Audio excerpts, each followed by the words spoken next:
Do you like mysteries? I do. In fact, a friend of mine and I write mysteries. Stay with us as we explore the issue of the mystery of faith on Austin Faith Dialogue. Austin Faith Dialogue, at the crossroads of religion and life. A series highlighting the cultural and social interactions between the worshiping and religious communities in and around the capital city. Austin Faith Dialogue is brought to you by the Austin Metropolitan Ministries in cooperation with KXAN. Join us now in Austin Faith Dialogue.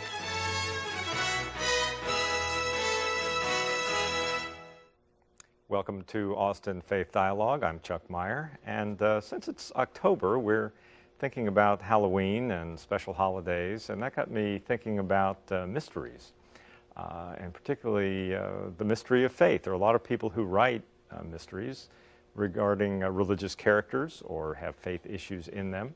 And I have with me today as our guest Barbara Burnett Smith, who's an Austin author, who's going to talk with us about that today. Barbara, welcome to the show. Thank you very much. Well, could you tell us a little bit about you and how long have you been in Austin? Well, I've been in Austin since about 1979, and I do a number of different things. We were laughing earlier in the studio. I used to actually work in this building a very long time ago. We used to have our staff meetings in here. We call them TV trivia, but we won't go there. And actually, I've been writing mysteries. Right now, I own Catalyst Training, and I do corporate training. And then in my right brain life, I write mysteries. How do you put together mysteries with training? Are they two totally separate things for you? They are. They are, absolutely. Yeah. Except that I teach people to communicate. Okay. So if I'm practicing what I preach, then I do pretty well in the books. Well, you were president up until recently of a group with a very interesting name. Could you tell us about that? Sisters in Crime. Sisters in Crime. This isn't like Murderous Nuns or anything? No, it's not. And we also have members who are male. Right. So it could be anybody. The purpose of the organization was actually founded about 10 or 12 years ago to gain parity for female mystery authors. And the organization works very hard at promotion. And that's why a lot of men have joined, because they want the value of our expertise on promotion. That's what we do. Well, tell us a little bit about your books and your characters. Well, I have, first of all, I have a series called the Purple Sage Mystery Series. And I tell people that it's about 40 miles from here. And I say that almost any place except Washington, D.C., New York City, places like that. But it's basically outside of Austin. Okay. And it's a small town. And then the fourth one in that series, which was called Mistletoe from Purple Sage, I took everyone on a road trip, and it was set in Austin. And then the second, my new book, Mauve and Murder, is set in Austin. It's set in a radio station, and I have a couple of main characters. One is Cassie Ferris, and she's a morning DJ, and the other protagonist is a police officer. Homicide. Are there religious themes in the book or faith issues, or do people ever talk about their religious issues? Actually, yes. They're not. It's about good and evil. I mean, that's what I really think. I think that we live in a world that is pretty chaotic. We live in a world where we want things to be black and white.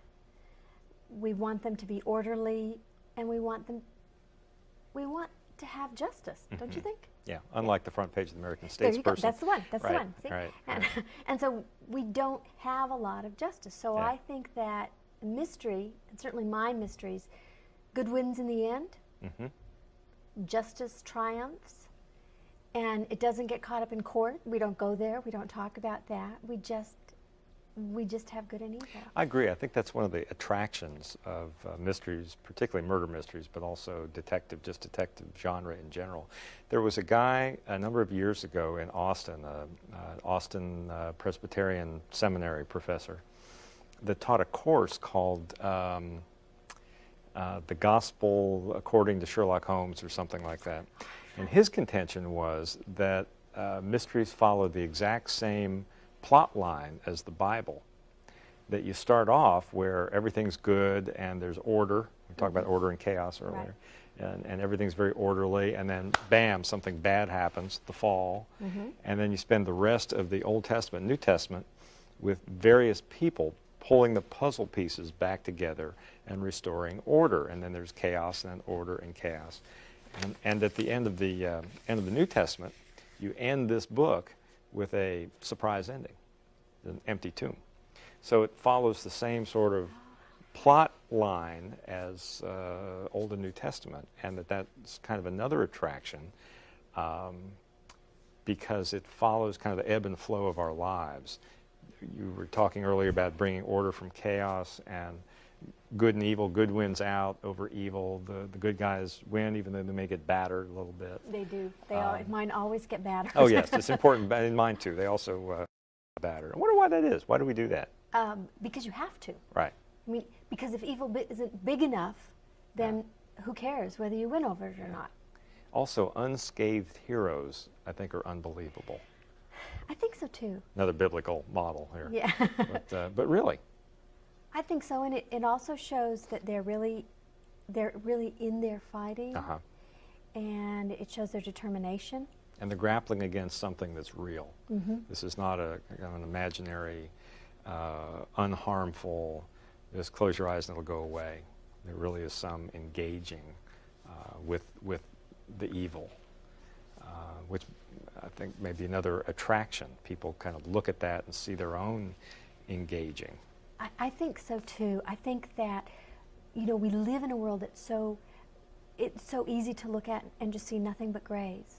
And so we're so thrilled when we find something that's wrong. Let me make sure people heard you. Okay. You said nothing but grays, not nothing but grace. Oh, grays. I mean, we can also see grace, but right. But the grays, a lot of grays. Where things are what, kind of muddled? Right, and we have to make the judgment calls. And so I think in a mystery, the judgment calls are easier to make. They're clearer. As an author, I feel like you have to do that, make them a little clearer. And I do talk about religion in, I didn't in this book. This one is more about personal courage, about finding your courage again. The line that Cassie uses is that when you go out to fight a battle, sometimes you lose. And this is a woman who lost.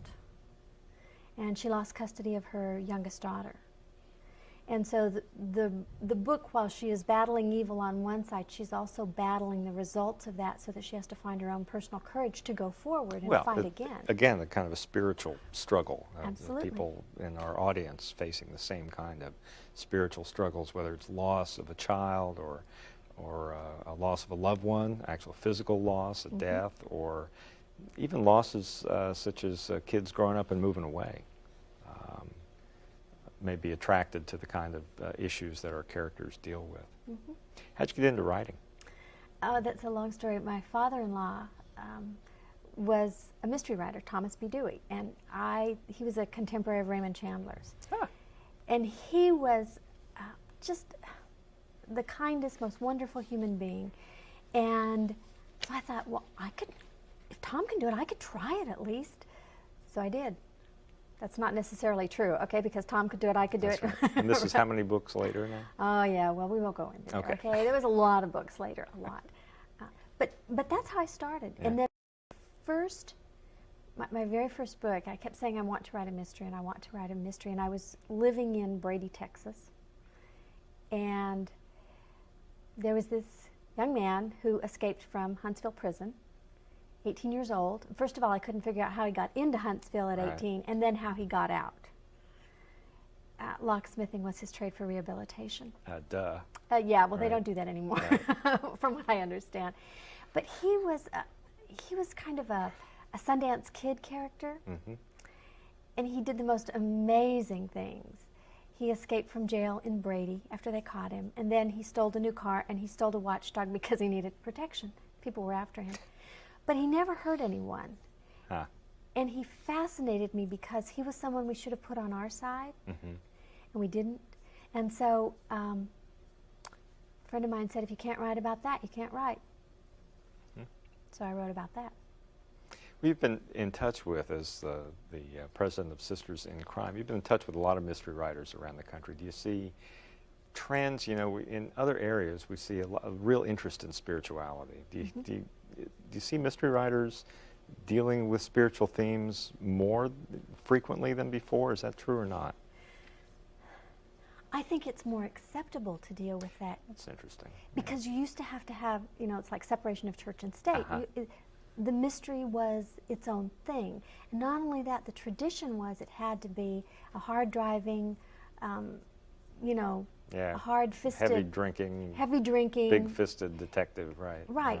And that was the tradition. Well, we've moved away from that, Huh. and now we're seeing family be a very important part of mysteries. Huh. Um, So instead of the single kind of hard-driving Mike Hammer detective, you have more of a family person and somebody who's more, maybe even more involved in the community, Absolutely. like a clergy person.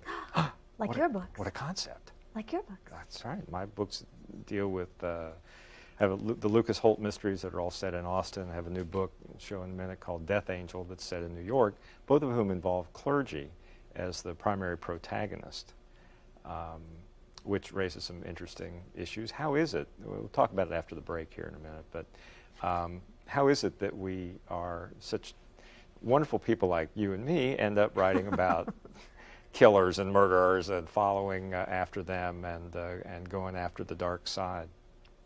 Before we do that, let me ask you to hold your book up here, All if you right. would, for the camera, and we can get a good camera shot of it. This is the new one, and it's called Mauve or Mauve Or and Mauve Murder. And Murder. Uh-huh. Yes. And it's available where? Well, it was out of print before they shipped it. Ran Ah. out of books, Oh my but gosh. there will be more books available October 31st. Okay. So people can, I believe they're already in the libraries, Okay. so that's a good thing. And people can get them there. They can go to my website, Okay. which is www.io.com/purple_sage. Aren't you I'm sorry sure we'll you all asked? remember that. I Right. thought so, Right. too. I might have to say that again. That's good. Okay. Well, thanks very much. And let's take a little break here, and we will come back with the second half of Austin Faith Dialogue and Mysteries and Faith.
Back at Austin Faith Dialogue, talking about mysteries and faith.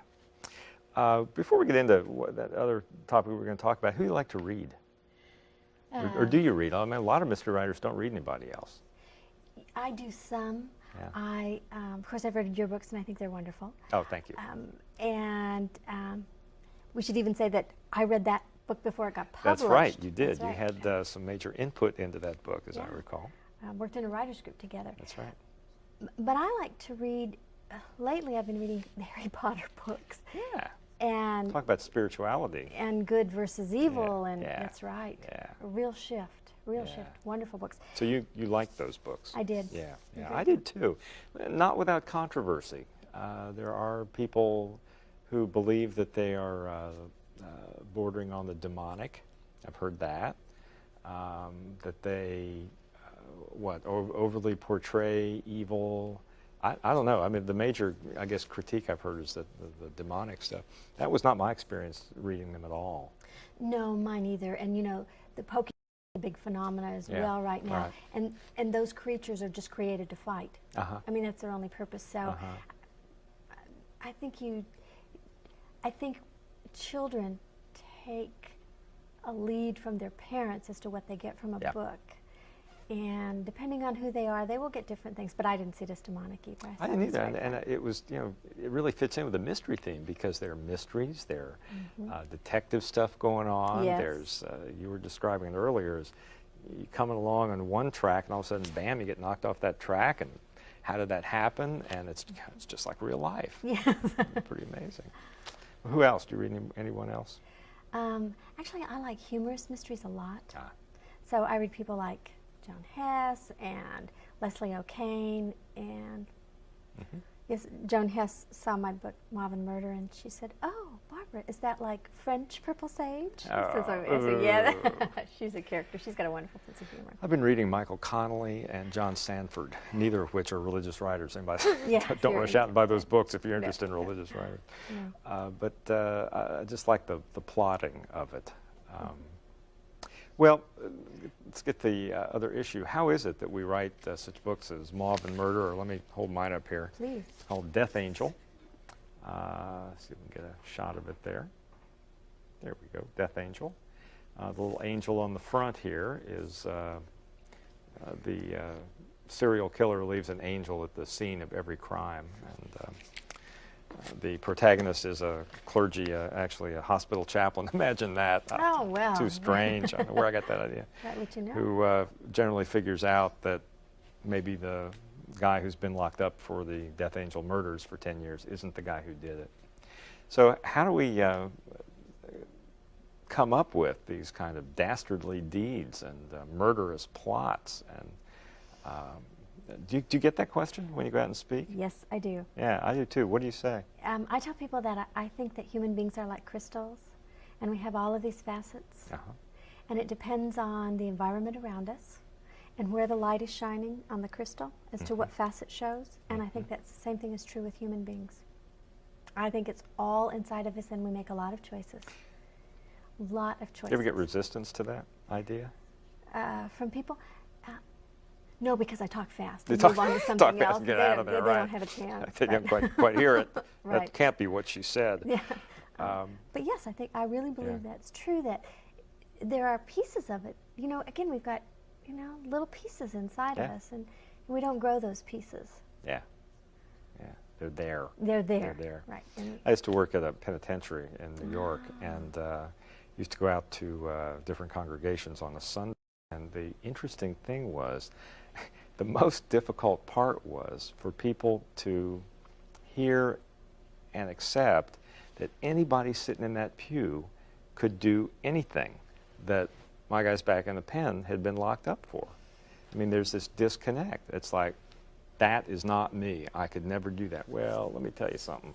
Given the right circumstances, given the right kind of plotting of events, which is what we write about, I believe all of us are capable of that. Whether we do it, that's an interesting question, but we certainly have the capability. And like you, I see us having the good and not so good facets in us, that we all have those kinds of murderous urges. That whether we do it or not is, I think, the difference. yes, we had jackhammers at 6:45 this morning on my street. And this has been going on since February, and I can tell you it's those murderous urges pop up real There, quickly. right, there they are. Go after the guy with the jackhammer. Right. Yeah, maybe it's a good plot. The good plot. It could be. It could be. Yeah.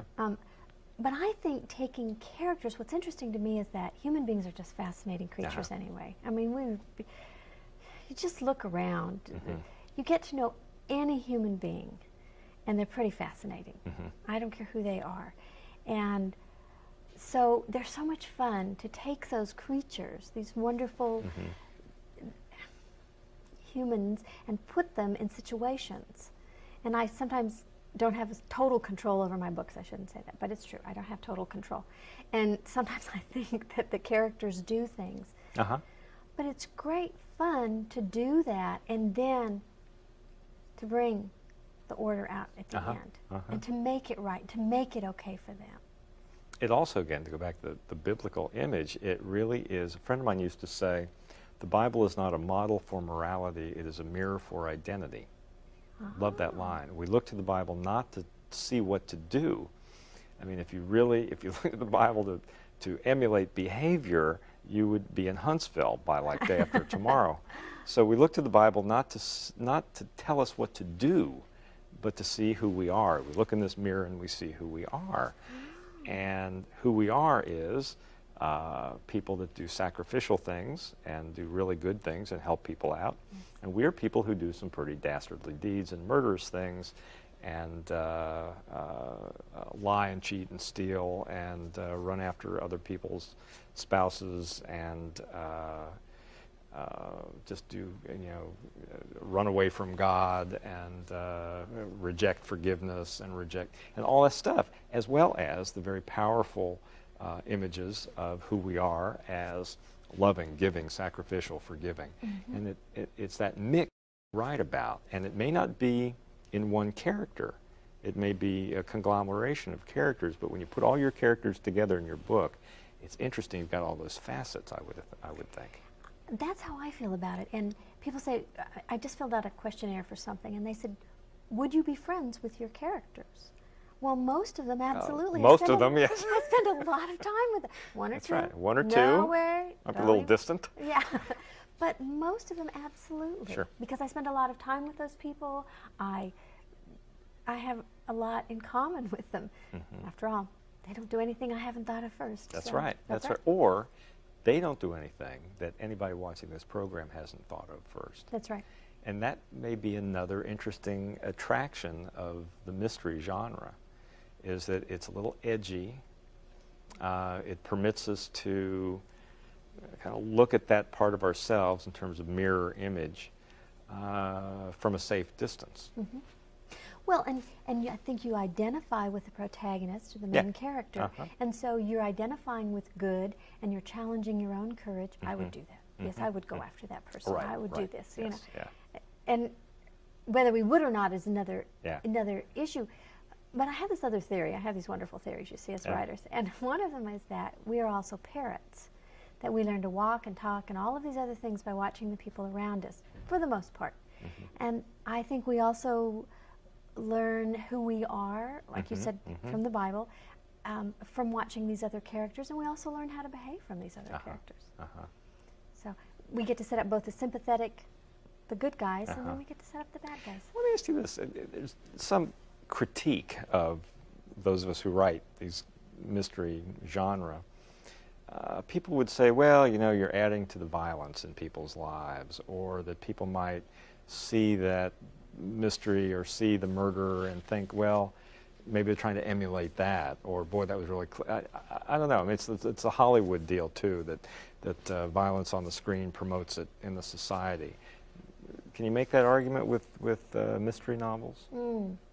Boy, I hadn't even thought about that one. It's a no, tough I can't. one. I can't. How about you? Yeah, well, no, I can't. I can't make. I think we can make the opposite. Actually, I can make the opposite argument, and that is that, as you just finished saying, when you're identifying with the protagonist, the alleged good guy or woman who works through all of the difficulties of pulling the pieces together at some personal sacrifice and ends up battered but true, where they have helped truth win out, that's a really positive model to follow. And again, back to being a mirror for identity, when we look into the mystery novel and see the different parts of ourselves, I think it really helps us at maybe even a spiritual level pull those pieces together internally, not just pieces of the mystery puzzle, but the mystery that's sitting in that chair and the mystery that's sitting in this chair.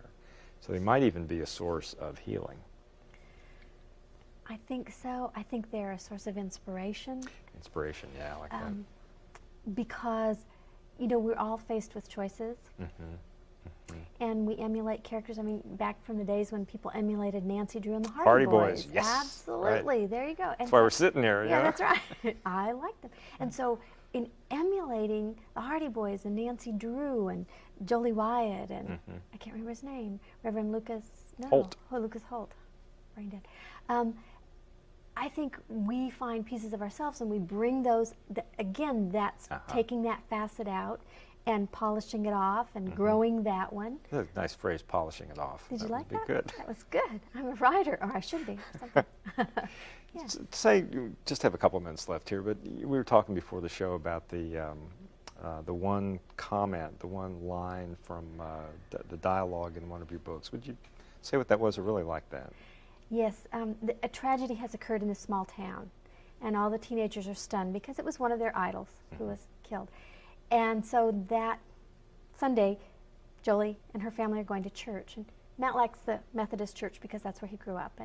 And Jeremy, the son, likes the Baptist church because that was a teenagers' hangout. And Jolie likes this other church because she likes the minister. And it starts the dialogue by saying, I'm spiritual but not religious. And I don't care where we go to church on Sunday because I think God shows up at all of those places. And I don't think he cares where we go. He cares how we spent the past week. And then her final thought is, but what do I know? I'm spiritual, not religious. Good line. Yeah. Good line. Well, and it may be that our mysteries are that too. They may be spiritual, but not necessarily religious in the sense of neither one of us kind of push any particular denomination. In fact, I don't think many mystery writers do. They seem to be even the ones that happen to be Episcopal priests or clergy or members of a particular denomination.